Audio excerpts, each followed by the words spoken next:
This is the next generation of surveillance.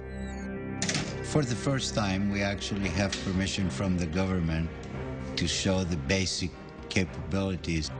It is important for the public to know that some of these capabilities exist. Engineer Yannis Antoniades designed the new sensor, known as Argus. With 1.8 billion pixels, it's the world's highest resolution camera. Argus fits inside this pod that attaches to the belly of a UAV. But because much of the work is classified, we can't see the sensor itself. Because we are not allowed to expose some of the pieces that make up the sensors, so you get to look at pretty plastic curtains. Also known as wide area persistent stare, Argus is the equivalent of having up to 100 predators look at an area the size of a medium-sized city at once. This image was taken 17,500 feet above Quantico, Virginia, and covers 15 square miles. This whole image is at a very, very fine resolution. So if we wanted to know what is going on in any spot along this image, say near this building at this intersection, we can generate a moving image that shows what's going on in the area. Simply by touching the screen, Antoniades has opened up a window showing a detailed area, while still maintaining the broader context. And everything that is a moving object is being automatically tracked. The color boxes represent that the computer has recognized the moving objects. You can see individuals crossing the street. You can see individuals walking in parking lots. There's actually enough resolution to be able to see the people waving their arms or walking around, what kind of clothes they wear.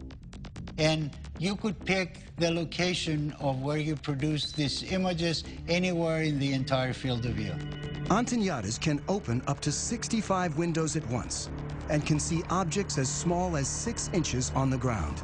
From even 17,500 feet, the white thing that you see flying around is a bird. Argus streams live to the ground and also stores everything, 1 million terabytes of video a day, which is the equivalent of 5,000 hours of high-definition footage.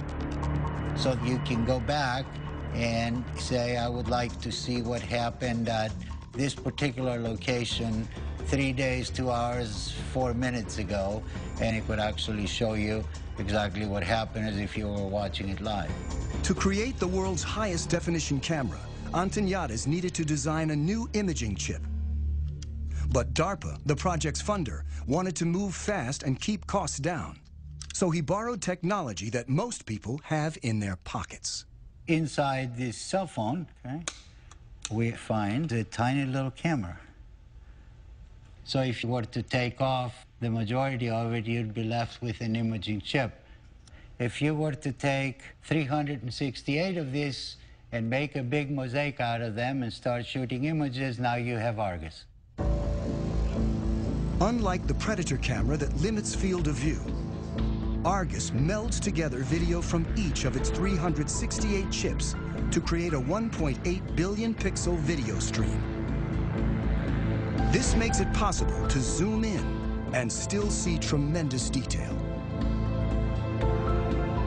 Whether Argus has been deployed in the field is classified. I'm not at liberty to discuss plans of the government, but if we had our choice, we would like Argus to be over the same area 24 hours a day, 7 days a week. That's not very easily achievable with manned platforms. This is where UAVs come in, and they're absolutely the perfect platform.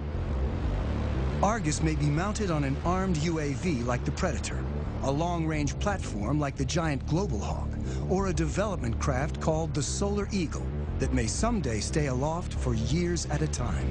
The U.S. Air Force right now has the ability to archive every single video that comes off of every single UAV. We're moving to an increasingly electronic society where our movements are going to be tracked.